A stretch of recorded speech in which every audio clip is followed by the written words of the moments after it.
All right, good morning, everyone. How are you this morning? Welcome to everybody who's joining us on Facebook. We have Kabbalah.com. We have the Spiritual Sunday Facebook page. Let's all greet them and say, Happy Spiritual Sunday. Great. Good to have you. Good to have you. So how many of you are new to Spiritual Sunday? First time? Yay, all right. Great. So my name is Chaim Solomon, in case you don't know, to remind myself also who I am. Did I ever tell you that story? No. Okay, then never mind. So years ago, teaching in LA, you have a group of people and people asking questions. So of course, when they came to ask a question, one of my big challenges in life is remembering people's names. So I'm trying to learn. Faces I'll always recognize, but then it's trying to remember the name or from where. Even ask my kids. No, just kidding. So one of the students he was raising his hand. He's got to ask this question. Of course, everyone had name tags. So he's raising his hand. So I finally looked at him and said, okay, you have a question?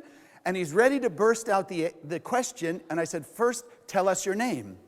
And it's almost like, how they say we have gears in our head? So like that gear got stuck. Because I said, what's your name? And then he looks at his name tag. Oh yeah, Troy. Okay. Never mind. Okay. So we're here every Sunday. Great. At least I have somebody who likes my humor. All right. Or gets me. So we're here on Sundays. We're here because we all want to change our life for the better, do we not? Yes. That's it. So then the only thing we know is we're going to discuss a little more today is how to do that. The only thing we're missing, most of the time it's not even motivation or desire. It's we don't know the system. Like, technically challenged who I am. So I turned on my computer last night. It doesn't start. It doesn't show, it doesn't go, usually you turn it on, it opens up, I can get my email, I can check my notes for Sunday, everything. All of a sudden it's telling me, no, it won't open up, right? The Mac OS isn't installed, I don't even know what it is. And I'm looking and I'm thinking, great, you really want to make me practice Kabbalah tonight, huh?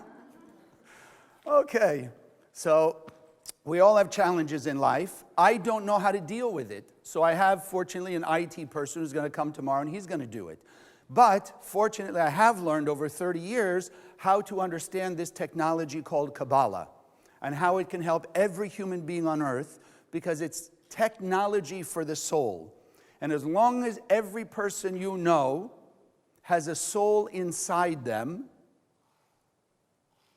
okay, I'm just checking. Some people, I can already hear it. He doesn't know that person I work with. No soul, okay? So Kabbalistically, everyone has a soul. But like we're saying, not everybody has understood how to let it shine, how to let it show up, how to operate with it. So then, as we're going to discuss a little more today, we get stuck in this other system.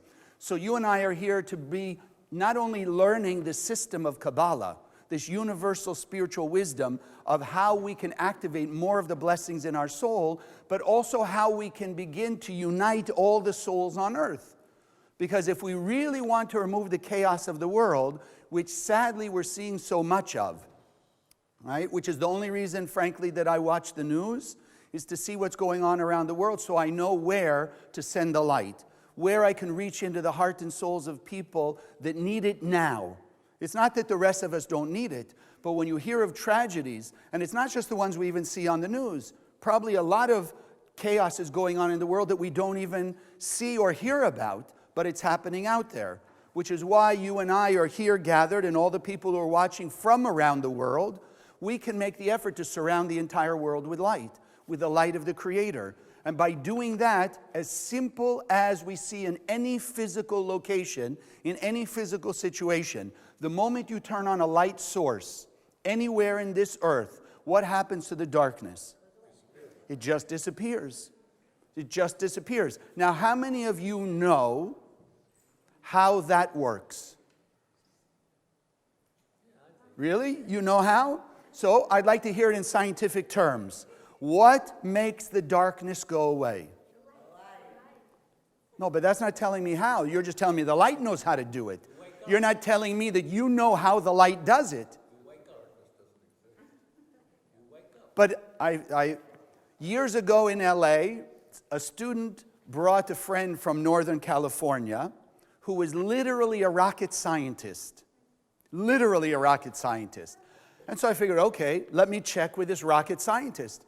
Do we know on a scientific level how it operates that the light removes darkness? Not just tell me I turn on the light, the darkness goes away. Any kid can tell you that. I want to know the scientific reason or the meaning, or give me some technology how it works. He looked at me and says, no, we don't know. We don't know how light takes away darkness. Because one, they can't even define darkness. What's the darkness? Darkness is the absence of light. Oh! He doesn't know I've been doing this for 30 years. Okay? Don't get mad, please. Right? But tell me what darkness is. Don't tell me what light is or isn't. Tell me what darkness is. No, the absence of light, and you're talking about light. You're defining it according to the light. I don't have to define light according to darkness, do I? I can tell you that light is electromagnetic vibration or electromagnetic energy, right? So it has nothing to do with darkness. But to define darkness, you have to relate it to light. So it's still related to light. It's not darkness.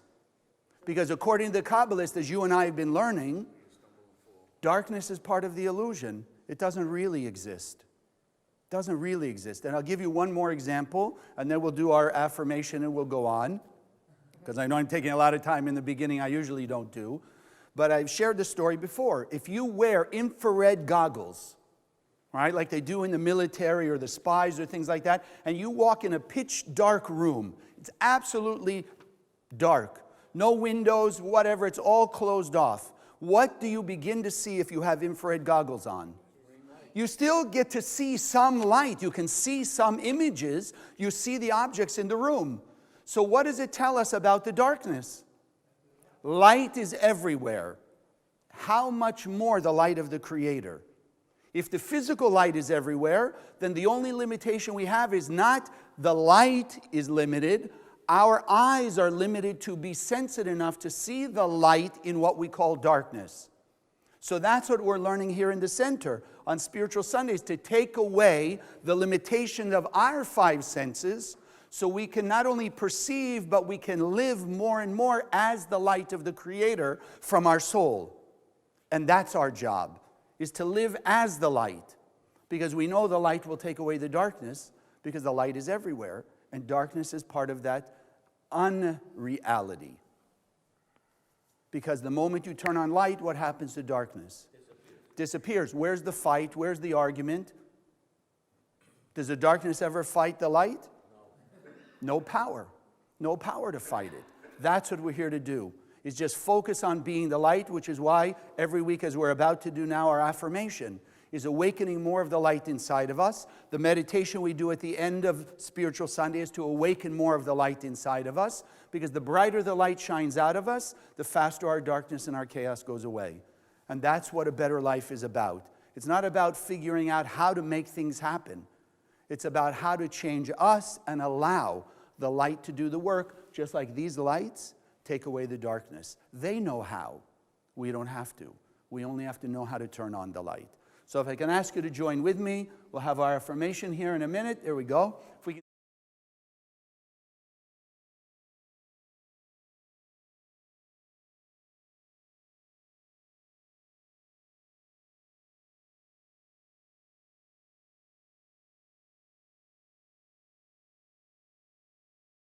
everybody is a part of me, and if I want all the good for me, then I have to do good to everybody unconditionally. So as we do every Sunday, we're going to do it here in Boca. Those of you who are online, you're going to see the banner, but please write to each other. Happy Sunday. We're here from wherever you may be, and we'll see you in a minute. Okay. So how many of you feel confused about the things going on in the world? The issue is why? Why are we confused? Why are we confused? Because it goes back to that age-old question.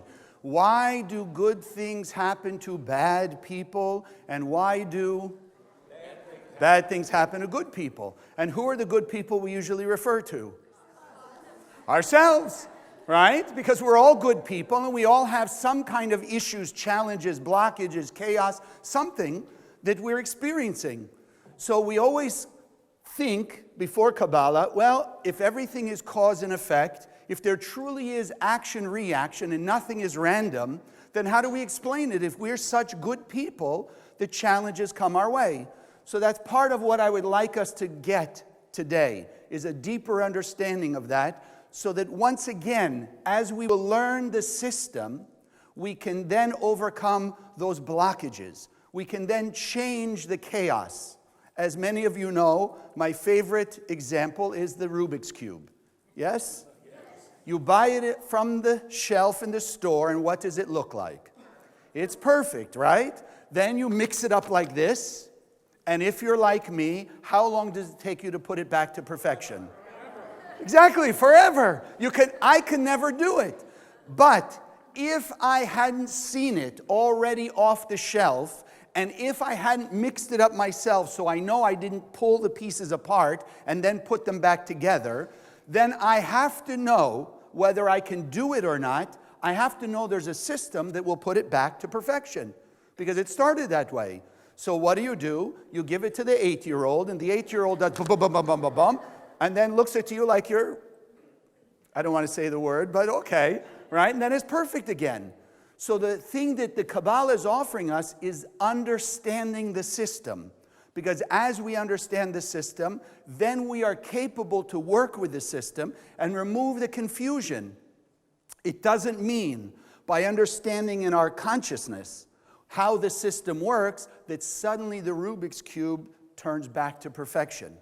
Doesn't mean that our life just magically turns back to perfection. But as you know the system, then what does it allow us? The ability to use the system to put things back into order. But if you don't use the system, then what's going to happen? Chaos. You know what they call that? The road to hell. And the road to hell is paved with good intentions. What does good intention mean? I know, I understand, I have the thought, just don't do it. How many of you ever had that thought? You get the flash of intuition, make the phone call, do the thing, whatever it might be, walk out with your umbrella, and you don't listen. Ever happen to you? Yes. And how many times do you wish after an hour, weeks, that you wish you had done what you had that intuitive thought to do? Right? Happens. So we know there is order out there. We know that there is a system. The key is living into the system and working with the system. So where does the confusion come from?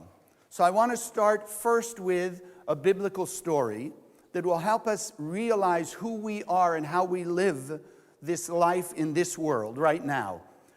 Many of you who are unfamiliar, the Kabbalists do teach us that the Bible is historically true. You don't have to believe it. I'm telling you what we understand and what we teach.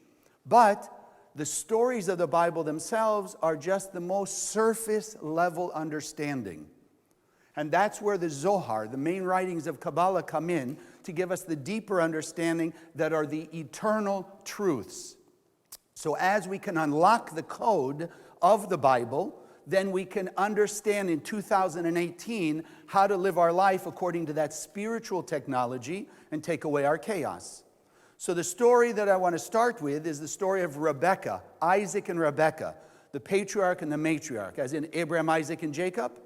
Right? So his wife first was barren. It's a whole story. Now she's pregnant with twins. But something not going right. She's not feeling good during her pregnancy, etc. And it says she went to a wise man. And the wise man now tells her she has twins inside of her. Because at first she didn't understand that. But he said, one twin is more spiritual and the other is not. Like one is more enlightened and the other more caught in the darkness. Right? Now, for you and I, what does that mean? We have to understand that we are living that same mix. We are also caught in that. How many of you who are good people, and we all consider ourselves good people, and we are good people, but how many of you ever had frustration? How many of you ever had impatience? How many of you had a touch of anger? Exactly. Now, would you call those pure light-like behaviors? No. So then even though we are good people, we still have some of that, so to speak, twin. Because when you look in the mirror and you've held some anger or a little bit of resentment or guilt or whatever, when you look in the mirror, who do you look like? The good guy. You still look like you, don't you? You look in the mirror, you see your face, you feel a little impatient, you look in the mirror, you still see your own face. That's the idea of the twins. We have the two sides to us, but we are the same person. So in this physical world, in this physical universe, all of us have that mix. We have the good that well outweighs the bad, but we also have to acknowledge we have the bad. And where did that get started? Back to the Bible. The story of Adam and Eve. Thank you. So now I have permission to tell you the story. So Adam and Eve, when they came into the Garden of Eden, again, even as the story says, God created them and put them in the Garden of Eden. The Garden of Eden infers what? When we say we love to live in the Garden of Eden, what does that mean? Pain, suffering, chaos. What does it mean? A world of paradise. And what does that mean? Where everything is perfect, where peaceful, loving, everybody is kind and sharing and all the good things. So there is a Garden of Eden in this world. Adam and Eve were in it. But in this world we have free will. What was the free will of Adam and Eve? To look at the tree of life, look at the tree of knowledge, good and evil, and make the decision which one to eat from. So as the story says, which did God tell them? Eat of the tree of life, don't touch the tree of knowledge. What did the serpent, the opponent, the adversary, we could even call it our ego, our selfishness, our self-centeredness, our self-focusedness, what did that tell us to do? Eat of the tree of knowledge of good and evil. Why? What did it tell us? Do you remember the story? Because God knows if you eat of the tree of knowledge, good and evil, you'll be like God. Because if there's knowledge, doesn't God have all knowledge? Yes or yes? The new people going, what is this? Right? I just said free will. Now there's no free will. Right? So that's how our ego gets us. Well, if you really want to be like God, God knows everything, so then God must also know some anger, some jealousy, some ego, etc. No, that was the trap. So Adam and Eve gave into that internal part within our brain that makes us think selfish. And what did they do? They ate of the tree of knowledge, good and evil. The key is to understand, here's the tree of life. What does the tree of life mean? Is there a tree of life and something? Or just tree of life? Just tree of life. Pure life, pure light, perfection. The other tree of knowledge is the conscious awareness of what? Two things. Good and evil. Good and evil. Is there evil in the Creator? No, so the Creator only created perfection, can only see perfection.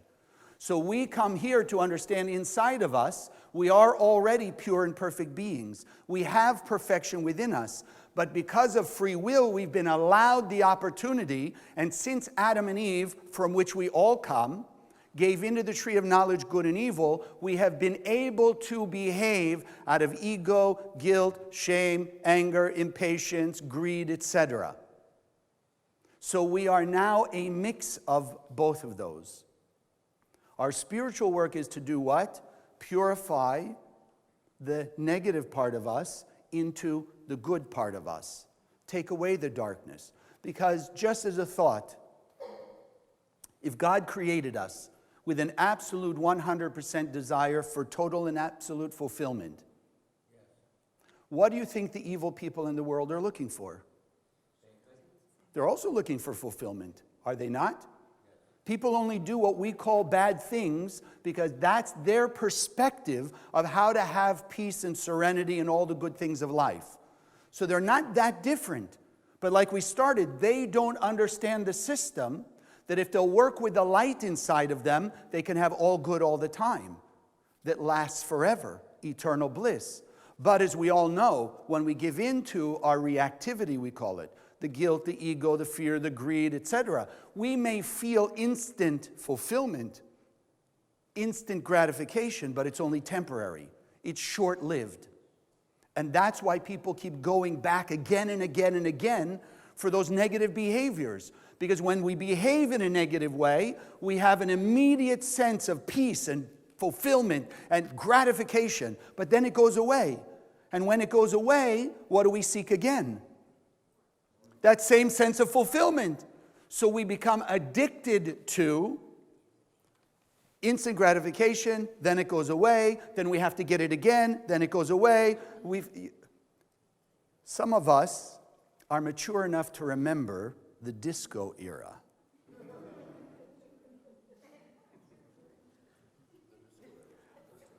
So when you used to go to the disco, they have flashing lights, right? The disco light.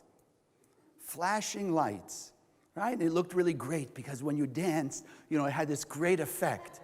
But how many of you would have liked to work in your office or in your home office under that same flashing strobe light? It would drive you nuts. But that's how we live spiritually. Flash of light, dark. Flash of light, dark. Flash of light, dark. That's why there's so much chaos. People are living in that addictive, compulsive behavior of, I need the light, then it goes away. I need the light, and then it goes away. So you and I are learning how to make the light last by doing the tree of life thing and not the tree of knowledge, good and evil. And the more we will do that, the more we will impact other people to do the same. And so here we're sitting with that mix. Everyone get the idea? Because since Adam and Eve, what did we do? We ate of the tree of knowledge thinking it would bring us eternal good, and it didn't. So in this world, we have the confusion that not everything that feels good or tastes good or seems good is actually good for us. And we also have the illusion, the confusion, that not everything that feels bad, looks bad, seems bad is really bad for us in the long term. All you have to do is look at your own life. How many of us have experienced some difficult situation that in the process of overcoming it, dealing with it, going through it, made us stronger, better, of a higher consciousness, a greater understanding about ourselves and life, and it actually improved our life long term?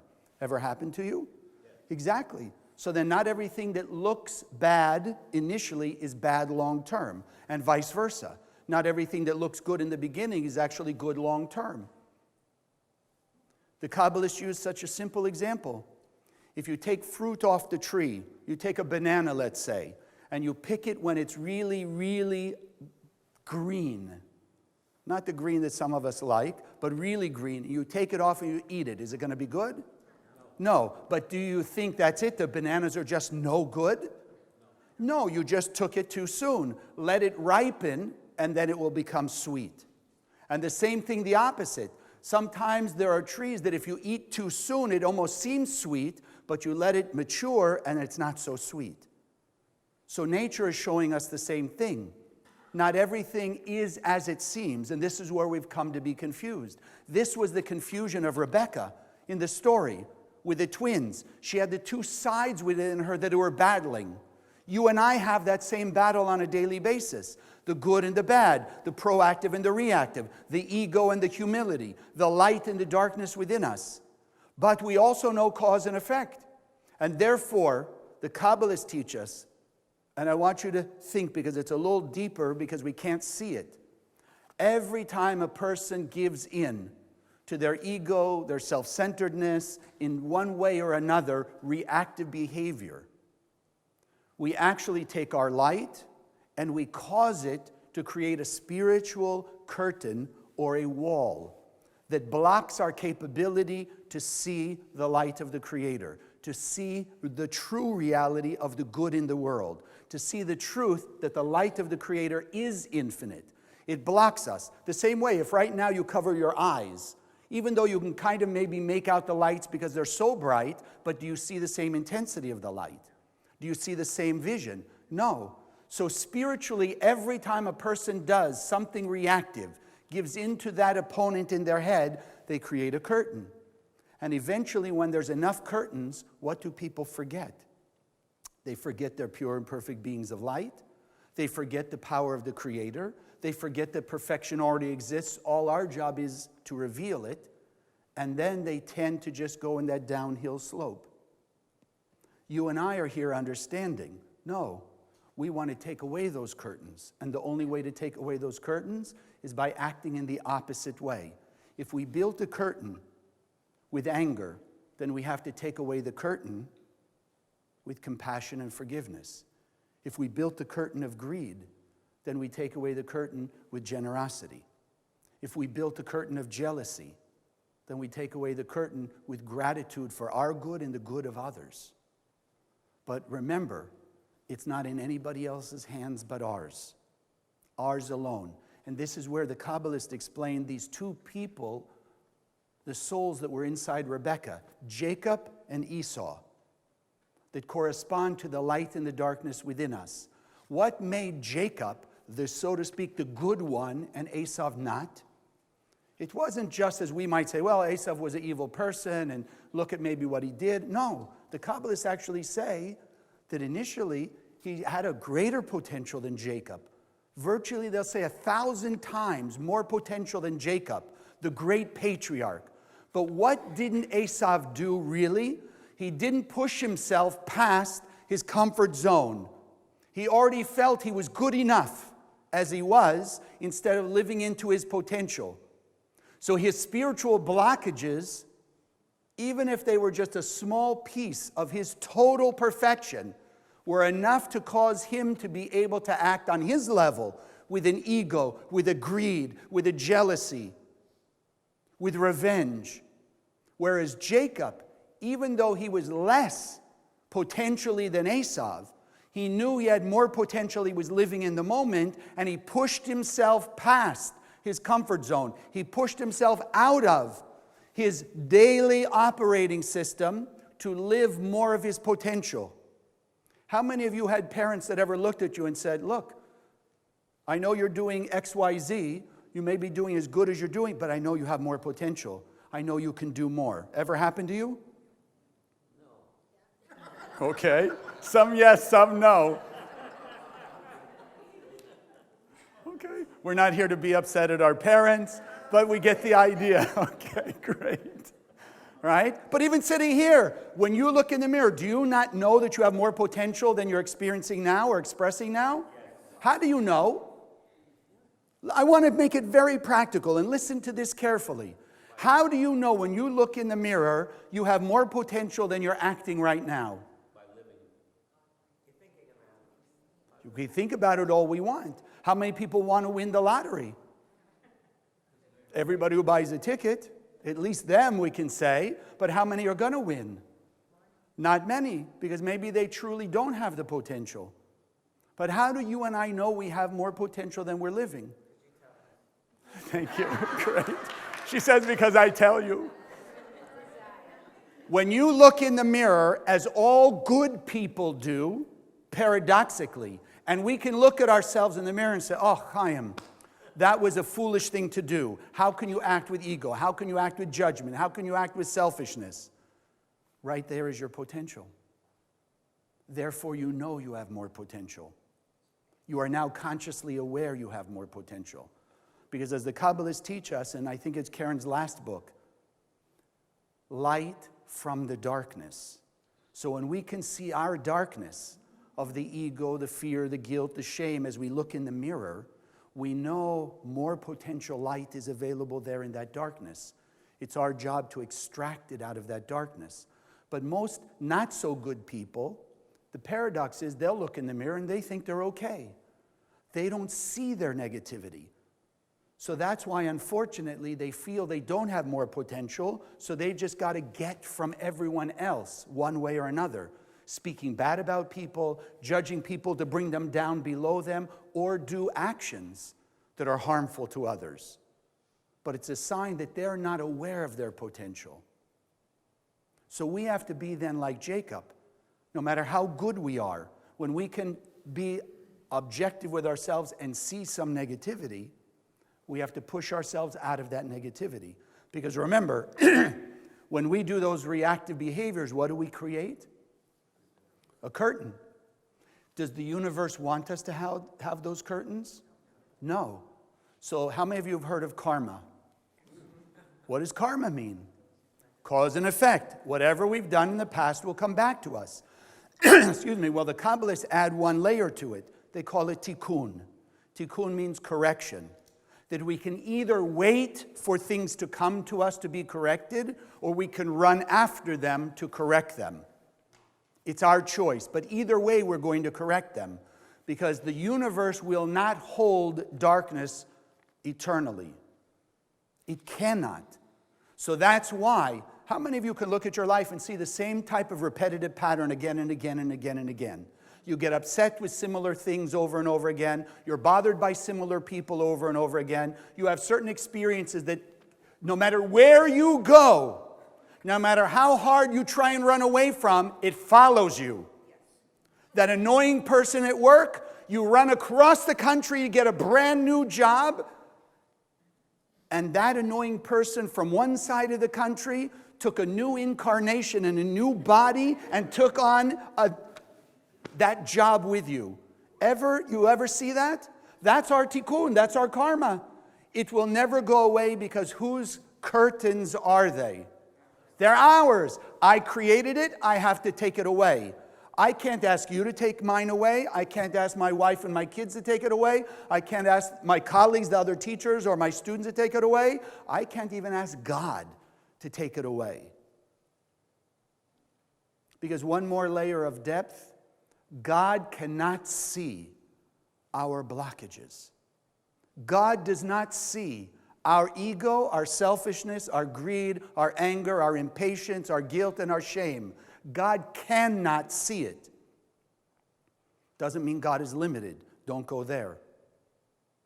It means people can only see from what's inside of them.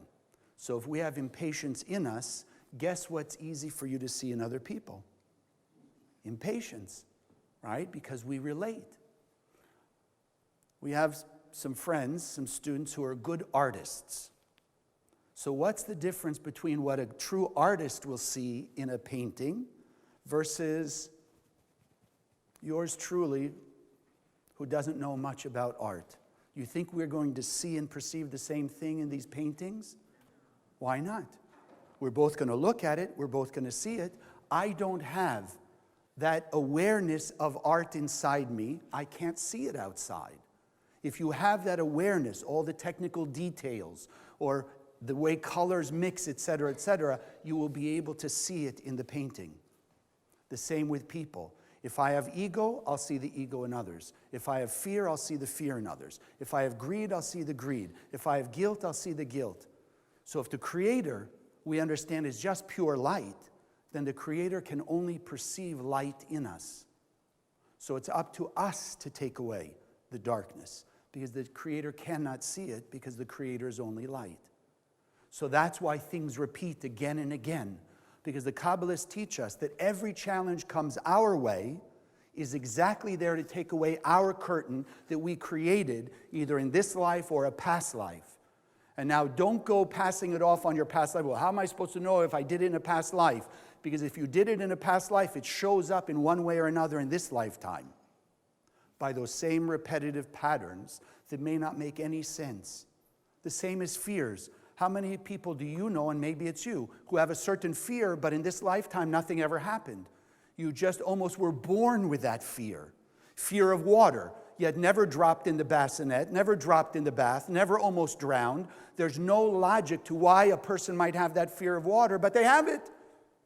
Could have come from a past life. Maybe in a past life they drowned. So in this life they have the inherent fear. Our job is to overcome it and express our pure nature. But in order to do that, we have to push past our illusion. We have to be willing to embrace the challenges. We have to understand that every challenge, every difficulty, every obstacle is our opportunity to reveal new light that I have yet to make manifest. But in order to do that, I have to know more and more every day, what do I have inside of me? What do we all have inside of us? 100% light. Because if I have 100% and I see anything less than that, I know there's an opportunity to break through that curtain and reveal a new piece of light. And every piece of light will bring me greater blessing and greater strength and greater awareness, even if it's more capability, more power, and more awareness to face my next challenge. And break that blockages, remove that curtain, so that I will reveal more of the blessings that the Creator already set out for me. I want that to sink in. Every challenge we are facing right now is only a challenge inside of us, how to share more light. Because that's all it is. If you look at Jacob, Jacob ran through every challenge. He embraced it. He never once, as any of the great patriarchs, never looked at God and said, God, why is this happening to me? You don't read that from the true righteous people of the Bible. It was never, God, why? It was always, help me through this. Because you want to know something it says in Exodus, which also sounds like a huge paradox. If God is light, and therefore God must be love, how can it say in the book of Exodus, God is a man of war? But it says that. But as you and I understand here, it doesn't mean war like we think what's going on in the world today. It's the war that we have to fight against our own ego, against our own fear, against our own illusion that the challenge is based on the other person. They have their karma, I have mine. The fact that we're in the same situation in the same moment doesn't mean that theirs is mine and mine is theirs. It just means they came to give me the opportunity to see my own blockage and break through. And I gave them the opportunity by shining more light on them to have an awakening to realize their own blockage and break through their blockage. But if they don't do it, doesn't mean I don't have to. Just thinking, I can hear the voice of my parents, because my sister and I didn't always get along. Thank you for being so shocked. That's very nice of you. Right? So what did they always tell us when we had an argument? Whether I complained about her or she complained about me, Chaim, it always takes two to tango. But that doesn't mean, as we're learning here, that she is the source of my consternation or me hers. It's the voice in our head. I would look at her and I would think, well, she's holding me back from my good. She's looking at me saying I'm holding her back because we didn't understand Kabbalah. No, I can only hold myself back, but that gives me also the freedom and the capability to move forward, whether she moved forward or not. If I behave with kindness and love and compassion as we affirm, it doesn't mean the other person is always going to do the same right away. But their destiny and my destiny are not co-joined if I don't let it be. My destiny is mine, theirs is theirs. How many of you ever took a plane ride? How many of you never took a plane ride? How many of you don't understand what a plane is? Not everybody's raising their hand. Right? You're on the plane. Have you ever been on a commercial airline with nobody else on the plane? No. So then think about it. 100, 200, 300, 400 people all came from different places to meet on that airplane, go from the same point A to the same point B, and then when you get off the plane, do you all go to the same place? No, but for that moment, you're all conjoined on the ride from A to B. But you didn't come from the same place, you don't go to the same place. Your destiny is in your own hands, even though there's a common part of that. So the same. When my sister was annoying me, it wasn't her annoying me. It was my own blockages annoying me. But I, with the help of that opponent in my head, locked my future with hers. So if she changed, then I was okay. If she didn't change, then I was still stuck. But I didn't realize I had free will. And I had the ability to go my direction and let her go hers. So the same today. You can go your direction and they'll go theirs based on their own action, because it is action-reaction. So as we hold on to that, we've got to get out of the thought, which is also part of the illusion, especially for good people. What's some of our biggest challenges? And listen how the opponent is so tricky.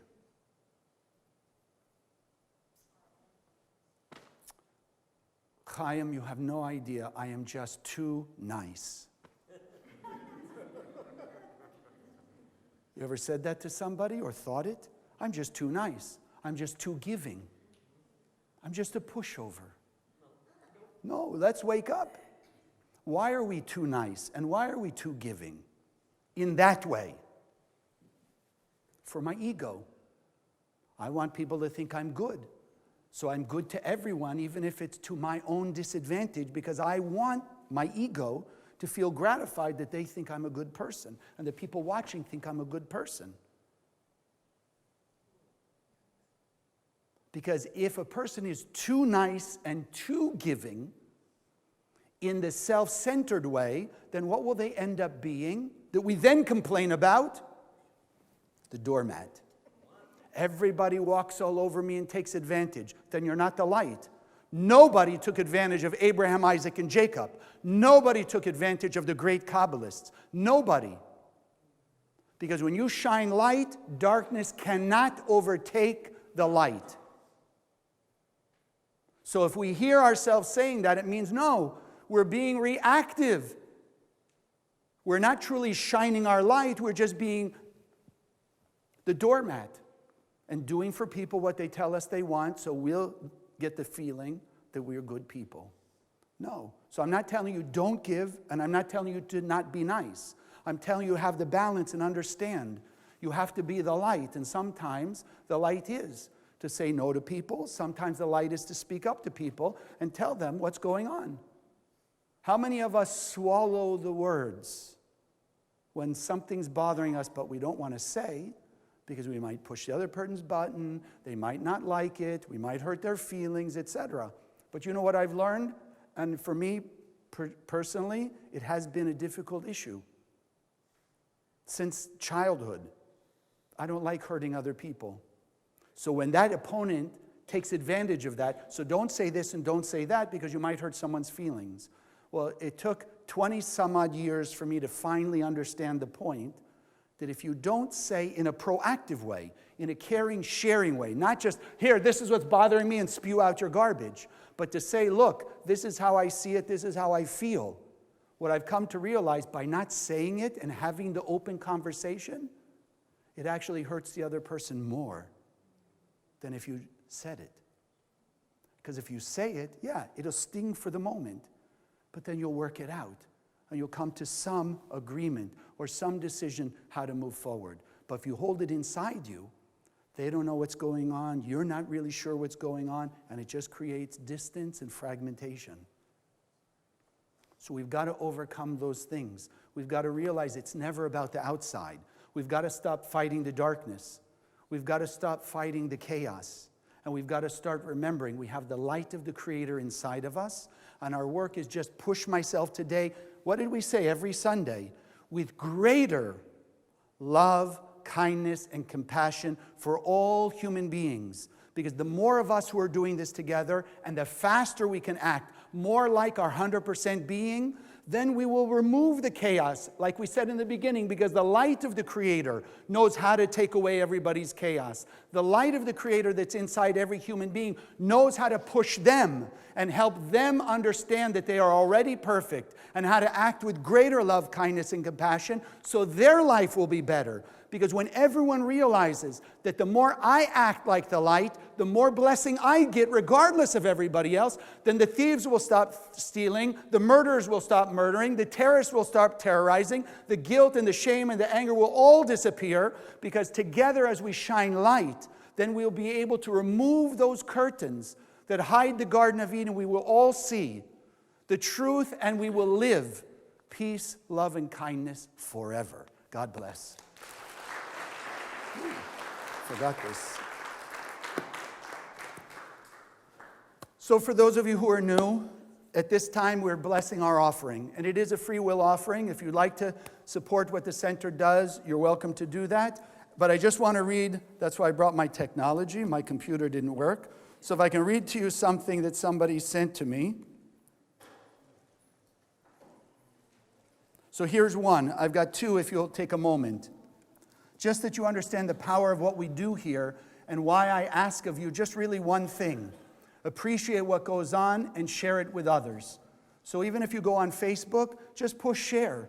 Let other people do it. If you don't know how, don't be embarrassed. Ask somebody how to go on your Facebook, push the share button, and put it on your timeline. Just let other people have access. So this gentleman writes like this. It just so happens that this past month I experienced a dramatic change in my career path that ultimately turned into a miracle that I have to share. A new job that I didn't even apply for. I'll share later. My mom is having reverse surgery at the end of the month, the same week I start my new job, so she doesn't have to wear the ostomy bag anymore. She was going through the final checks, and the doctor says she is completely cancer-free, and even now more healthier, as she is no longer at diabetic risk. Her blood glucose is at all-time lows. All thanks to the Zohar. All thanks. Yeah. One more. Uh-oh. Oh, great. Now you're going to ask me to find it here. Come on, Johnny. This general, great. Come, Johnny, show up.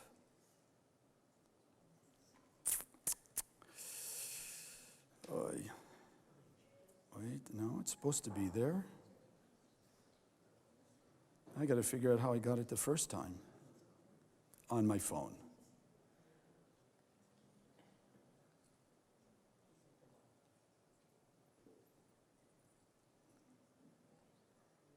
No. Anyone not? Okay, I'll save it for next week when I get my computer working. Gentlemen, I'll just tell you quickly, a gentleman from Belfast, Ireland, wrote in and basically says, you know, you've been asking for stories of transformation, I want to tell you. And in his case, because it relates to some of us feel like victims. So he felt like a victim because he had to leave his job that he was working at in order to help deal with his mother, because his sibling didn't want to take care of the mother.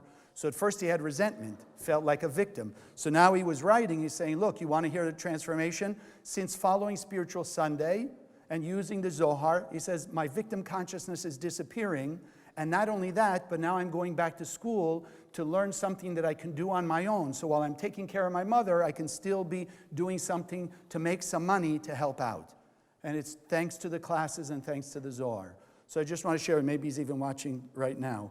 But just to understand the power of what we're doing and appreciating your support to help us do more of it.